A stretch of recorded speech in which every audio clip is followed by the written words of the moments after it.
ভাই আপনাদের গুরুত্বপূর্ণ একটা অ্যাপস আছে হোয়াটসঅ্যাপ। আমরা কিন্তু ম্যাক্সিমাম মানুষ যারা আছে হোয়াটসঅ্যাপে কথা বলি এবং হোয়াটসঅ্যাপে বিভিন্ন কনভারসেশন আমাদের করা হয় গুরুত্বপূর্ণ। যদি আপনার কখনো হোয়াটসঅ্যাপ হ্যাক হয়ে যায় এবং আপনার অপর যে হ্যাক করছে সে কিন্তু সব দেখতে পারবে যদি আপনি সেই দুটা সেটিং না করে রাখেন।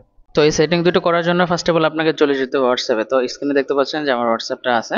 তো আমি এখান থেকে হোয়াটসঅ্যাপে ক্লিক করবো। হোয়াটসঅ্যাপে ক্লিক করার পর আমি ট্রিপল আইকন যে উপরে কর্নার আছে এখানে ট্রিপল আইকনে ক্লিক করে দেবো। তো ত্রিপন আইগুলো ক্লিক করার পর আমরা প্রথম সেটিংটা যেটা করবো সেটিং ক্লিক করবো। সেটিং ক্লিক করে স্ক্রল করে একটু নিচে চলে যাব। এখানে দেখতে পাবেন যে প্রাইভেসি নামে একটা সেটিং আছে, তো আমরা প্রাইভেসিতে ক্লিক করে দেবো। এরপরে আপনাকে একেবারে সর্বনিম্ন একটা অপশন আছে এখানে, তো আমরা এই অপশনটা ক্লিক করে দেবো। ক্লিক করে দেওয়ার পর দেখেন এখানে তিনটা অপশন আসছে। তো তিনটার ভিতরে আমরা একেবারে নিচে যে অপশনটা আছে আমরা এটাকে ইনেবল করে দেবো। এটাকে আমরা এখান থেকে ইনেবল করে দেওয়ার পর এখান থেকে আমরা ব্যাগে চলে যাব। তো একটা সেটিং আমাদের অলরেডি হয়ে গেছে।